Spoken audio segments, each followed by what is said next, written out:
Okay, hi everyone.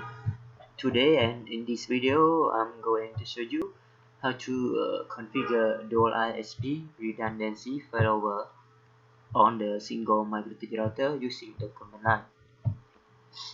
Okay, before show you how to configure using the command line and configure Internet Redundancy Failover, I'm going to explain you about the Dual ISP. In this video, I'm used to Dual ISP, ISP1, ISP2. Okay, for the ISP1 company, I'm buy one link. For the ISP2 company, I'm buy one link also. Okay, and then for the single ISP is mean we use only the company one, but we can buy the two link. Okay, two link for the uh, internet redundancy backup link. Okay, and for this video, we use a dual ISP different company. Okay. And then relate with the failover. If we talk the failover, it's been active and standby. If we talk the load sharing, it's been active. Okay, and then load balancing has to failover and load sharing. Okay, and then I'm go to the lab and I will show you clearly then this about the diagram. Okay, this is the diagram that we have to configure internet failover redundancy using the command line. Okay, I will explain you about this diagram. Okay, I have one Mikrotik, and by the two company ISP1, ISP2. Okay, for the ISP1, I'm buy one link. Okay, this link for the ISP1 company. Okay, this link for the ISP2 company. I buy the one link the same, but two different company ISP. Okay, and then this is my router. I'm connect to the different company ISP, and then I'm connect to the local LAN. I have only one VLAN. Okay, if in this video, why I'm show you how to about the internet failover, because in our network has only one VLAN, so we cannot configure load sharing. Load sharing, we configure load sharing when we have a lot of VLAN in our local LAN. Okay, so in this video I have only the one VLAN, so the traffic has to go through active the ISP. Okay, again then this is the information that got is from the ISP provider, ISP1 company and ISP2 company.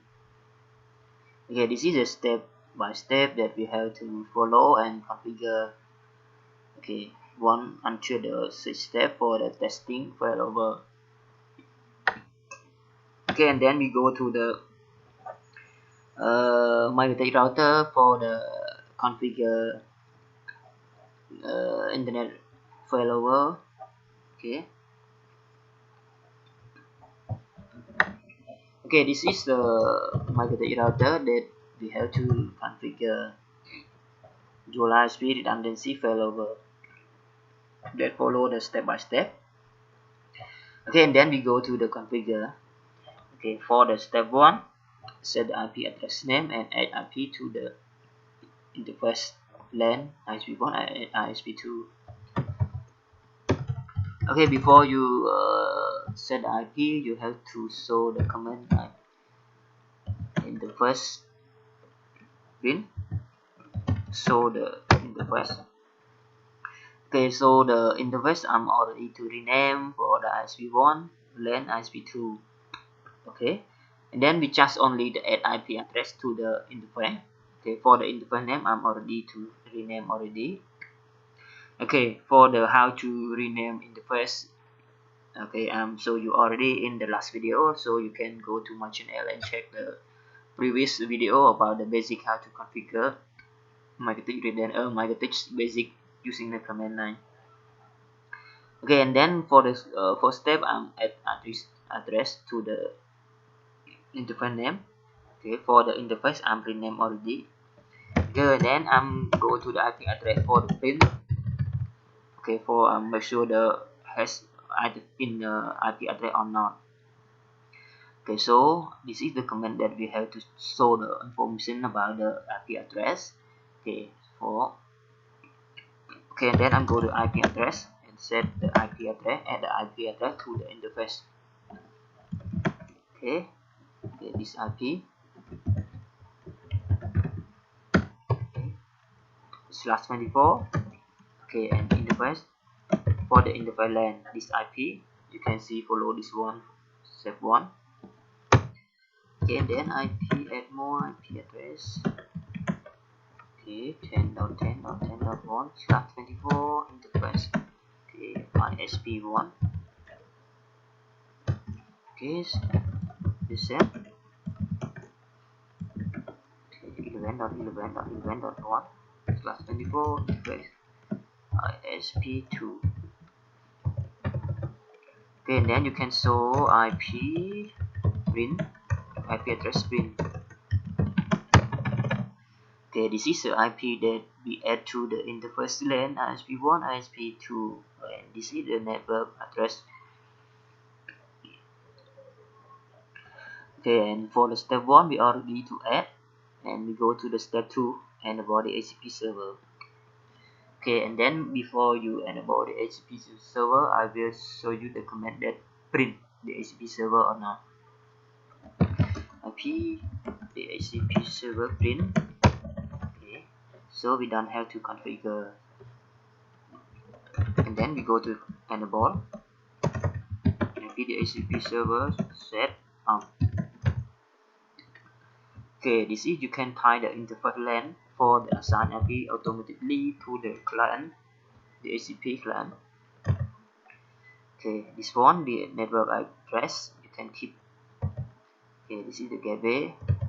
Okay, this is the address to give out for the HCP client to the HCP client. So you can change this IP address range. It's up to you. For me, and keep the same. Okay, and DNS server you can tie the DNS server from the ISP provider. Okay, for me I'm tie the DNS server from the Google. Okay, and then you can tie the HCP server print again for the show the information of the HCP that we config. Okay, this is the name of the HCP server, the HCP server 1. Okay, and then you can tie the command one more, HCP server list. Okay, and print. Okay, this is the HCP server release. Okay, and then you can tie the command this one for the go to the original configuration, the first configuration. Okay, and then for the step 3 we enable the DNS server IP DNS server print. Okay, IP DNS print. Okay, so the information of the DNS server, so we not yet to configure or enable. Okay, and then we configure DNS. Okay, set server. Okay, you can tie the DNS server from the ISP provider. Okay, for me 8.8.8.8.8. Okay, DNS print. Okay, then you can see server. Okay, or allow remote request, yes. Okay, for the step 3 we already to enable. Then we go to step 4. Okay, the step 4 is very important for in this video. Okay, because step 4 we focus on the internet failover on the step 4. Okay, this is the default route for the ISP1, and this is the default route for the ISP2. Okay, we can configure internet failover based on the distance. Okay, if the distance is slow, then ISP, then the other ISP is mean ISP. This one is active router, active ISP. Okay, that you see, I'm set the distance router 1. Okay, it's mean low than distance router, distance ISP 2. It's mean ISP 1 is the active and ISP 2 is the backup. Okay, when you want to set which ISP is primary, you can set the distance matrix lowest than other ISP. Okay, lowest than other ISP is mean distance matrix number lowest. Okay, then other number distance ISP other. Okay, you see distance matrix the same that I'm show you in this diagram. Okay, for the ISP 1, distance matrix 1, it means 1 is the active. ISP 2, distance matrix 2, it means the backup. Okay, that you see different the number distance. Okay, distance lower is mean the active, and high then is mean the uh, backup. Okay, so you can set other number. Okay, example 1 2 3 4 5. Okay, if sample you can set the distance matrix number 5 on the ISP 1. Okay, for the ISP 2 you set the backup distance matrix 10. Okay, 10 bigger than ISP 1, so ISP 1 is the active router. Okay, and then I'm go to the enable default route by the command line IP route, and then I'm print for the show information about the route. Okay, for we not yet to add the route default route. Okay, so we add IP route, add gateway. Okay, I'm set the gateway for the ISP 1. Okay, this is the gateway they provide from the ISP 1, 10.10.10.254. Okay, and this 10. Okay, it's 10. Example, I'm set number 1 for the active ISP or primary ISP. Okay, browse gateway. Okay, for the gateway from the ISP 2,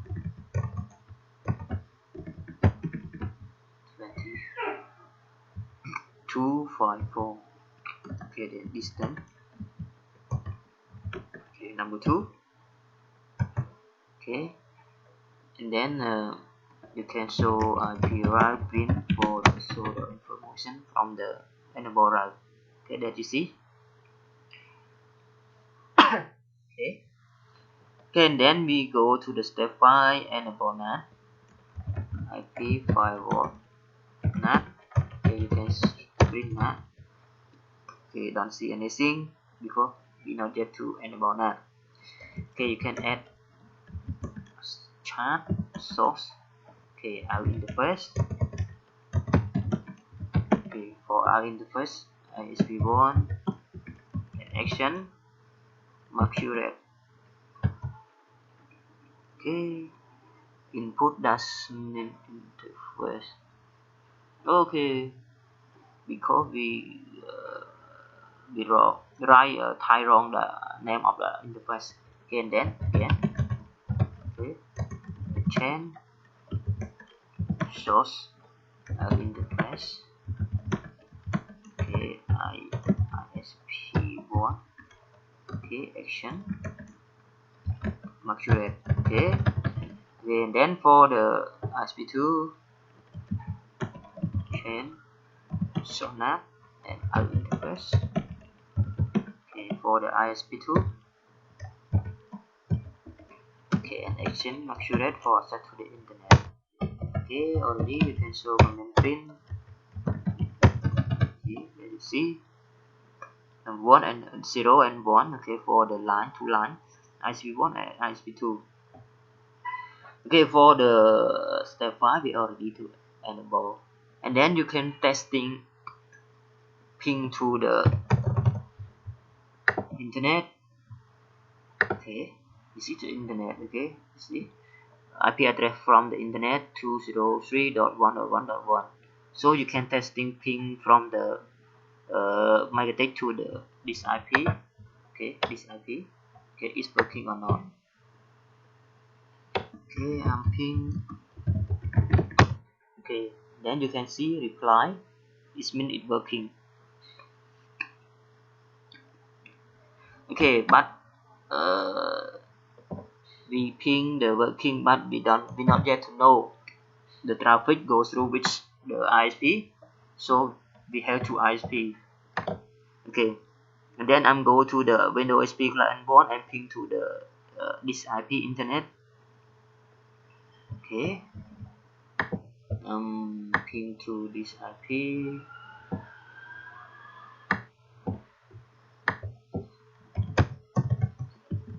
Okay,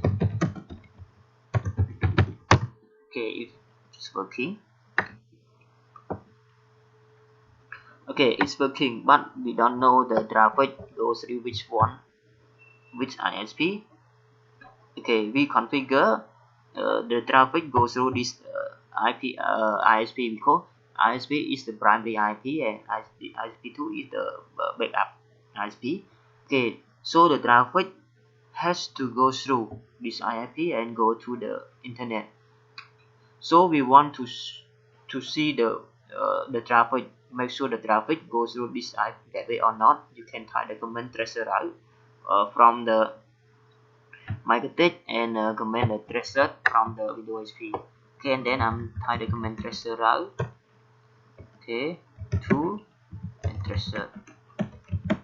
Okay, ISP. Okay, this one.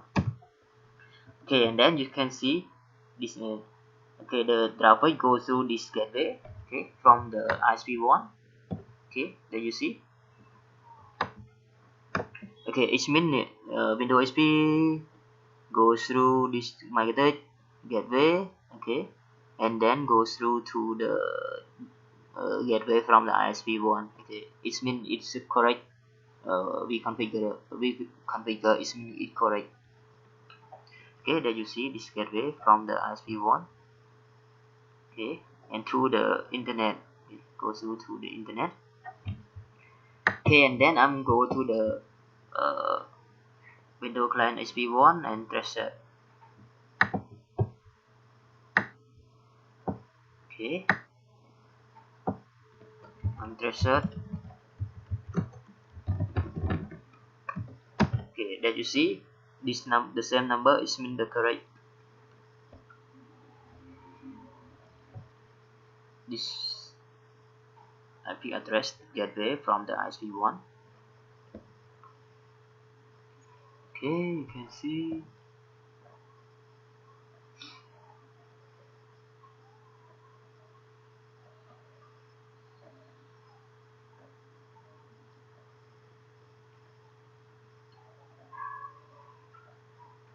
Okay, the Windows ISP1. Okay, goes through this IP gateway from the Mikrotik router gateway, and then goes through to the gateway from the ISP1. Okay, there you see this gateway from the ISP provider. So the connection goes traffic or the connection from the DHCP client, DHCP Windows, Windows HP client goes through the gateway from the Mikrotik router and goes through to the gateway from the ISP1. So it correct because the ISP1 is the active router, primary router. Okay. Okay, then you see the same.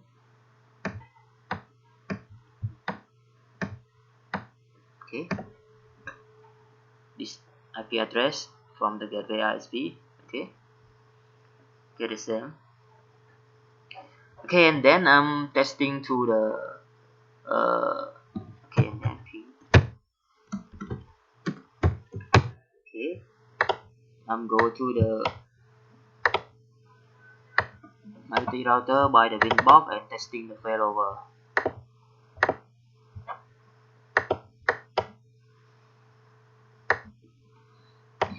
Okay, I'm open the interface.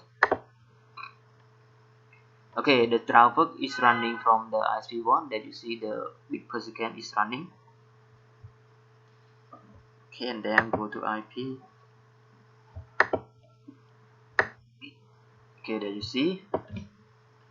Okay, this is the gateway of the ISP1 is running. Okay, for the distant one.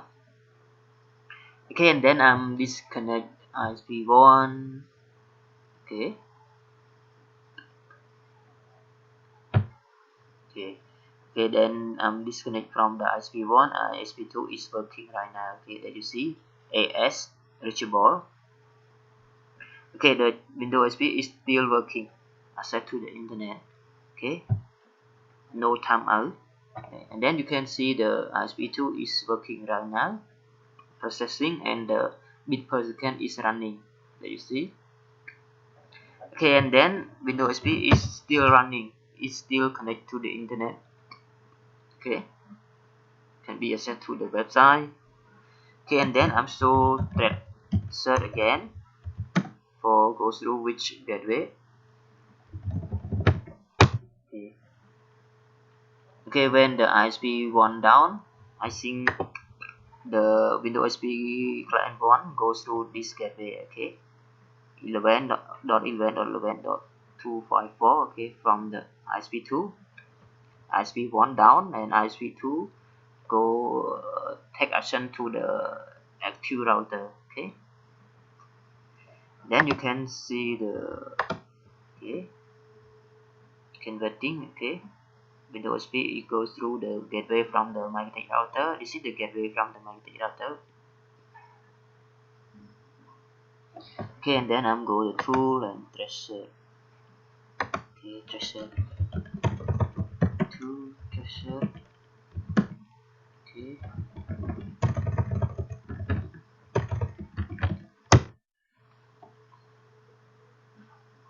okay, that is.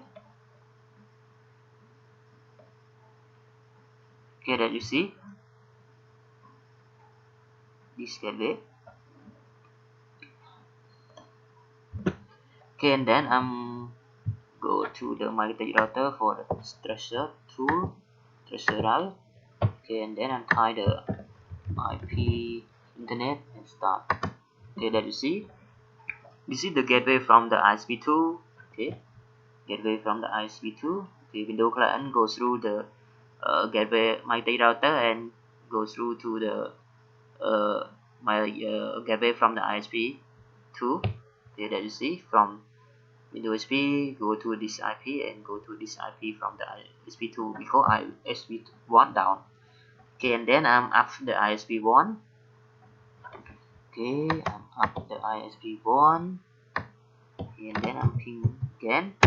Okay, up and up the ISP1. Okay, that you see the AS go to the ISP1.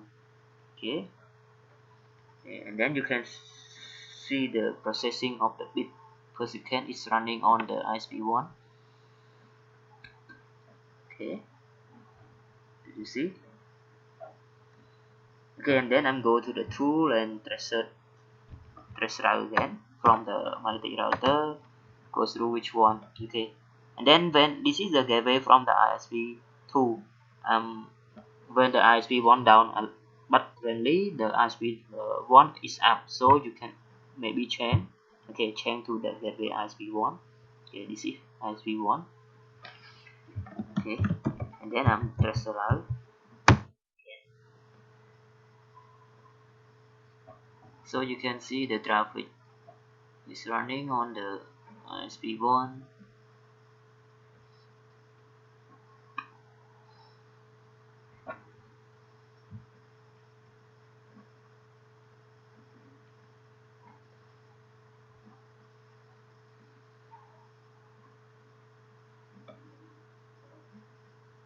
Okay, you can waiting for the Windows ISP tracer to the internet IP.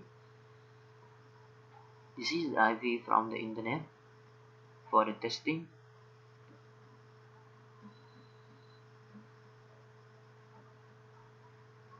Okay, did you see the same? okay, 10.10.10.254, okay, 10.10.10.254. This is the gateway from the ISP1. Okay, because ISP1 is up, so the traffic goes through the ISP1, back goes through the ISP1, because ISP1 is primary router, okay, and ISP2 is the backup router. Okay, when the ISP1 down, the traffic goes through the ISP2. Okay, when the ISP1 up, traffic goes through the ISP1. Okay, this is the benefit configure internet failover. Okay, on the dual ISP. Okay, okay, let's see.